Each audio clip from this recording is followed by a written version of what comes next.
Welcome to I'll Marry You, a podcast with me, Olivia Coleman, full of tips and tricks from the UK wedding scene, interviews with industry experts, and a whole lot of oversharing.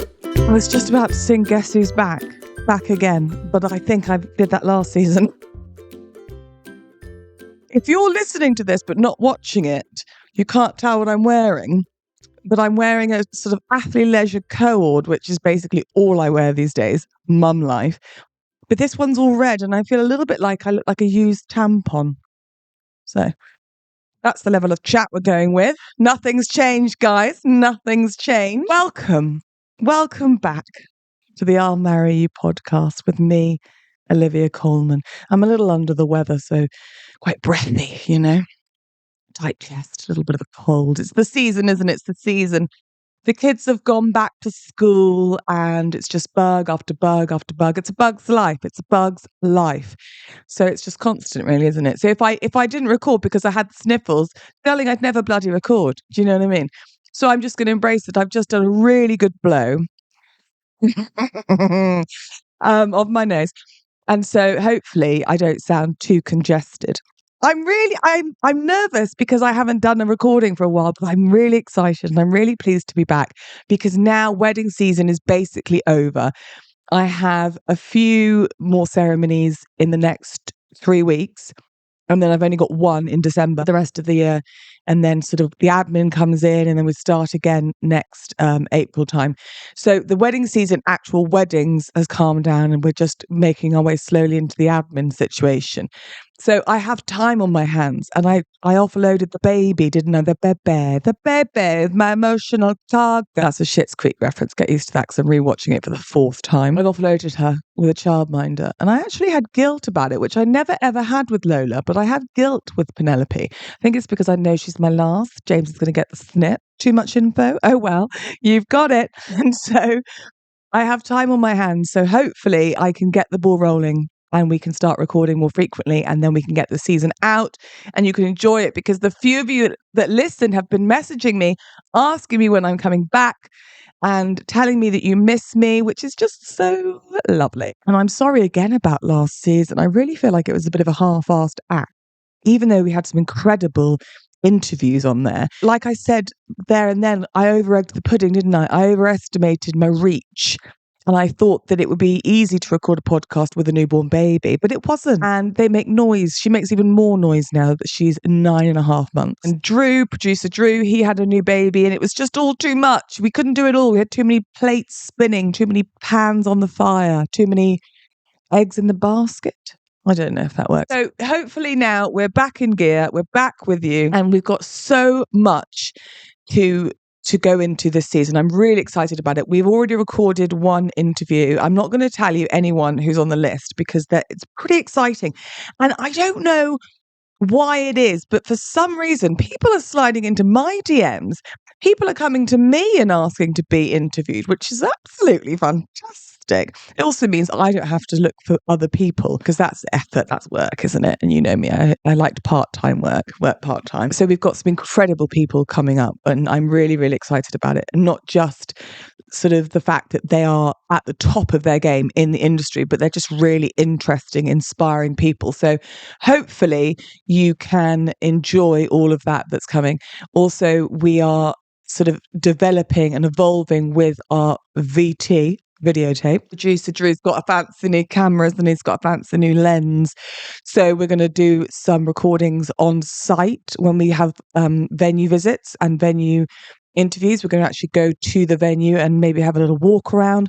Hopefully, Producer Drew, I'll get one of those clip mics. One of those, you know, those little mics that influencers have when they're doing like unboxing of things. And they have like the little mic that they hold in their hand with the furry thing on the end. I've just got this giant situation in my hand. If you're not watching, I refer to the mic. Okay, you filthy bitches. I've missed you. I've missed you. It's like you're talking back to me, but you're not. And I still, to this day, 4 seasons later, I still don't know the statistics and the figures, the listening figures. I don't know if 2 people listen to this podcast or 2 million. I doubt it's 2 million, but I don't know. So to me, I just do it for fun and I just do it for the conversation where I get to talk and you get to listen. Because I don't have that in marriage. Do you know what I mean? Let's really get into it. Season 4 of the I'll Marry You podcast. So the last time I did an episode, it was May 2020, and a lot's happened since then. I've done a lot of weddings. I was looking through my calendar earlier on my phone, just sort of try and remember everything that I've done, because my memory, they call it baby brain, which I refer to it as an excuse for forgetting things before I even had Penelope. When Lola was 4, I'm like, oh, baby brain. Oh, hang on, camera's on the tilt. But it's a real thing, because I suppose you're sleep deprived and you've just got so many tabs open that you forget things. The other day I went to a children's party, and I went to one town, to the community centre, and I walked in and, oh, hi, I'm here for the kids' party. She was like, there is no kids' party. She said it with a bit of sass, if I'm looking back on it. Right, okay, so I checked the invitation. No, you're absolutely right, Karen. There is no kids' party here because I'm in the wrong town. So I was an hour late, which is not an awful situation to be in, because it was a very loud kids' party. Lots of kids at this kids' party. It's a real pickle. And the night before, I'd accidentally drunk a bottle of fizz to myself, because I couldn't, in my defence, I kept trying to find the bottle stop, but I couldn't find it. 3 or 4 times I couldn't find it, and I thought, do you know what, I've paid good money for this fizz, and no one wants to drink flat fizz, and so I can't have it after tonight. So there was only one thing for it, which I think is economical. I'm being frugal, but I'm also being sensible. But it didn't feel that way when I went to the kids' party on the Sunday morning. And there were inflatables and children and all the smells, the smell. Anyway, so that's my baby brain. So, and the other day, oh God, I forgot about this. Don't you love when I just talk at you? I was actually recording a podcast. I was recording this incredible interview with this incredible artiste. And my friend messaged me and was like, oh, what coffee do you want? And I'd completely forgotten that I told her I'd meet her for coffee. Poor lamb was just sat in Costa, wasn't she, for hours on end. Because I got the wrong day. What a plonker. What an idiot. So I'm excited to get back to you and talk to you about what's been going on. And I know that you're here for the bullshit, but you're also here for the weddings, right? And so I want to talk to you briefly about the wedding that I actually had. It was the first wedding I had after the last episode of the podcast, and it was for Flora and Dan. And what was so fun about this one, I'm just going through my camera roll on my phone to remind myself of how fabulous it was. But what was so fun about this one was that I was coordinating as well. So I was there for the entire day. It wasn't just the ceremony, it was everything. And it was brilliant. It was so much fun. It was such a nice day. Looking back on it, I really, really enjoyed myself. So let's talk about that, hey? Shall we? Should we get into it? Should we talk about weddings? Shall we talk about weddings? So Flora and Dan were getting married at her parents' house, which I love because it actually holds meaning. They don't live there. They live on their own now, but they live nearby, and they were getting married at her parents' house. It's where she grew up. It's the little things, I think, that are really special about getting married at home, if you can, or at least getting married somewhere that you can revisit or that means something to you, is that it just holds that much more meaning, So she was getting ready in her childhood bedroom, and she could look out of the window and look into the garden at the guests arriving, and it was just it's really special when you can do it at home, I think. I did it at home, regret it to this day. No, I don't, not really. It was wonderful. So they were getting married at home, and because they were getting married at home, when they came to me and asked me about celebrancy, I said, darling, you have to have a coordinator. You have to, because it's at home, isn't it? So there's no obvious person to go to. There's no event planner with a venue. So you need, I cannot stress it enough, if you are doing a DIY wedding with no sort of team already set up in place, you absolutely need an on-the-day coordinator. And it's never on the day, is it? There's weeks of prep that go into it. We had meetings and emails back and forth and stuff, and I had to get in touch with all the suppliers and do the timelines and the itineraries and the schedules and everything. It's a lot of work involved to just be there for the day. But it's so lovely when I'm there for the day, because I get to really know the people, I get to know the family, and I get to experience all parts of it, not just the ceremony. So I got there super early. It was a gorgeous sunny day. Her parents live in this wonderful village down in Somerset. And it was just a really lovely sunny day. Not too hot, okay? We were having heat waves in May, weren't we, if you recall? So it was a risk. And they were getting married in a barn that was sort of next to the house in the garden. I'm not going to lie to you, okay? It was pretty lush. situation. It wasn't like a terrace number. Do you know what I mean? It was a country pile, if you will. And they were getting married. The ceremony was going to be in the barn, and then they had a field next to the garden that they had procured. And oh my God, did I ever tell you about the time? No, I won't tell you. Okay, I'll tell you. Pause that for a moment. My cousin. Oh, sure, I've told you this story before because it's one of my favourites. But cousin Al and I were in Bath years ago, young bucks in our mid-20s, pissed as newts, got into the taxi, and the taxi man was like, "Are you drunk?" And we were like, "Don't be absurd, sir. Few libations, but nothing more." And 'cause we sound like twats when we're pissed, but also when we're sober. And he said, "Have you got money for this cab?" And cousin Al burst into laughter and went, "Sir, money? All my money's tied up in land." Which is a twatty thing to say, but I thought it was absolutely hilarious. So, whatever. Anyway, go back to it. So a lot of land. So they'd bought this field. So they were going to have the ceremony in the barn, which was a sort of absolute derelict barn. It had an old car in it. It was a mess. So the parents properly did it up, cleaned it out. Gorgeous, gorgeous old place. I'm going to put pictures on the Instagram for you as well. And, I wonder if that's something producer Drew can do with the YouTube channel. I'll think about it. I'll talk to him. I'll get back to you. And so we had the ceremony in there.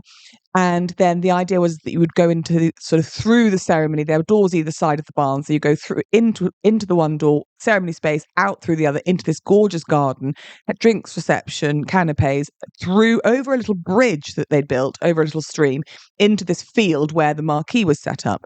And that was where you were going to have the dinner and the dancing, etc., etc. And so I'd sort of worked all this out. I'd done a walkthrough with the parents and the couple, and all the team were in place. Got there, met the florist, who's also a family friend, who I don't think she actually does many weddings, but she's my new best friend. Straight away, I was like, oh my God. She was like, darling, let me tell you all the gossip. Loved that. Loved her. Loved me, Jude. So then the caterers turned up and they were setting up. They were brilliant. See, that's the thing about being an on-the-day coordinator. Actually, if you've got a really good team and the team know what they're doing and where they've got to be and when, and they're not work shy, there's very little for me to do. I'm really just walking around with the clipboard, flirting with the groomsmen. It's an absolute highlight. Speaking of groomsmen, the grooms in the RAF, well, isn't he just? He's very handsome, but of course he's taken. So am I. But the best man as well. And a lot of the groomsmen were wearing full uniform. Mother, may I? It was like Top Gun, So I took a selfie with them. I'll send that to you as well. All you listeners, I'll DM you privately. So they were pottering around getting dressed. Flora was upstairs with the bridesmaids, looking beautiful and just having some fizz, and the music was going. It was oh my God, it was just so good. And she had quite a few siblings. So I felt like a bit like a sister, And I was sort of mooching around, making sure everyone knew what they was doing. The flowers were being done. The ceremony space was being sorted out. The lighting they'd sorted. It looked brilliant. The garden looked gorgeous. Flora's mum has spent so long on the garden, sort of, with months in advance. That's what you can do. It all adds value to the property, doesn't it, Karen? And then the harpist arrived. Oh, she was fantastic. She was absolutely beautiful. And the incredible player, incredible harpist. The cake lady arrived. The cake looked gorgeous. The seating plan went up. The tables were being laid by the team. The ceremony was lovely. Quite a highbrow clientele. Which is my thing, I think I've decided my thing is that sort of highbrow, low comedy? No. Wait, how do I phrase this? I'm really good with my words. That's why people pay me to write. Like posh but filth. Do you know what I mean? I had a reading that was written and read out by one of her oldest friends, who's also the florist's daughter, who is also like world champion in jiu-jitsu. I can't say it, but she's like very impressive, lives in Thailand. I was chatting to her all about the world championships. I do remember saying to her, it's lovely to meet someone else who's also at the top of their game. And so that was really sweet and really personalised. And she was very emotional, bless her. And I sort of talked her through it before the ceremony itself. But the ceremony was great. And I was a bit nervous because it was a certain type of person, a certain type of guest. They were posh, class, middle to upper class. And but they got it, didn't they? They got it. And I didn't need to be nervous because I think it went down really, really well. And a lot of them are Scottish. There's a lot of kilts going on. So we finished the ceremony and they went into the garden and they had their drinks and their canapes. And then the one, I think, was he a cousin or a friend? I can't remember. right now as we speak. But he played the bagpipes. Now, I'm going to get Flora's dad emailing me, correcting me on this, because he's a fantastic man and really knows his stuff. Also very into planes. Okay. And he was telling me about this song. The song that the bagpiper was playing is a very famous Scottish song, but it was written about Flora's grandmother. Something like that. There was some really strong family connection. It was brilliant. It was like, oh my God, that's so perfect. That's so lush. And what he did is he played the guests through into the marquee for the dinner. And that's something traditional as well. I probably should have done some recon before this podcast recording, but we're here now, aren't we? And so he started playing and everyone was listening and enjoying it. And then everyone started walking through and they formed a line. And then Flora and Dan walked through the line into the marquee. And it sort of represented this is the start of dinner time. And I think that's a very traditional Scottish thing.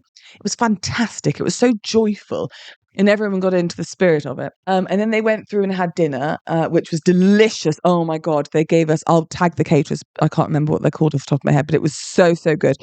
The band turned up. Flora changed her dress a little bit, which was fantastic. She sort of altered it. She didn't change it completely. I think she took the sleeves off or something. And Dan changed from his military uniform into sort of a creamy coloured stone suit, which was more sort of fitting, I suppose, and he could relax in it properly. Speeches were fantastic. Best man did an absolute bloody corker. They cut the cake. The music started. More guests arrived in the evening, which normally I don't love, but actually it worked because a lot of the evening guests were from the village, from the village people, if you will. But a lot of them were more friends of the parents than they were of Flora and Dan, which I think is quite lovely because we don't need to pay for them to eat. Do you know what I mean? That's a bit much. But for them to just sort of pop over the field, over yonder hill and enjoy a glass of something that's sparkly, that's a lovely idea. And it was just the whole day flowed absolutely beautifully. I'm just looking at the photos as I speak to you. It was so great to have the harpist do the music for the ceremony and then the bagpiper. And then it was just really, really lovely. And the fact that it was all in their own home, which is so meaningful, I think. That was a very brief synopsis. I've only been recording for 19 minutes exactly. And half of that producer Drew will probably edit out. But I've got to start small, okay? Start small. Get bigger. I'll be better. It's my first podcast back since May. Okay. I'm nervous. I'm just warming up. Okay. So I will come back to you. We've got more story times. That was a fantastic wedding. I absolutely bloody loved it. And I felt a real part of the day. And I'd like to publicly thank Flora and Dan for allowing me to be there from start to finish. That sounded odd. Of the wedding day. Okay. I'm not normally there from start to finish. I ask, but they often say no. So yes, thank you so much for having me there, Flora and Dan. It was an absolute corker. I loved every moment of it. And there's a lot more story times to come because, of course, I'm now recording after the season. That was before the season. I've got a whole season of weddings to tell you about. So stay tuned. Welcome back. Get into it. Next episode will be longer, I promise. Okay, should we get Cousin Al back? What do you think? If you've got any questions or you want any advice or you want to know anything or you want to just share anything with me, if you want to be like, get Cousin Alan, you're boring on your own, Liv, totally fine. Go to the Instagram, I'll Marry You podcast. Also my own Instagram at Not That Olivia Coleman, basically an influencer at this point, a micro influencer. Because I do this for fun and I do it for you guys and I want to know what you want to hear about and I want to know how I can help you. How can I be of service to you? See you next Tuesday. So I had a DM. I discovered it on my podcast Instagram weeks ago now. So she's probably forgotten all of it. But oh, bloody hell, where is it? Requests. Oh, there it is. So I had a DM from Katie Jane. And this was actually 1st of September. It wasn't that long ago. She writes, "Hi, Olivia. Really love your podcast. I'm in the early stages of planning a wedding, which is very exciting, but I just feel uneasy about spending thousands on one day. Do you have any episodes of lower budget ideas?" Darling, I do. I will send you a DM with a link to a previous episode, but I will also do it again.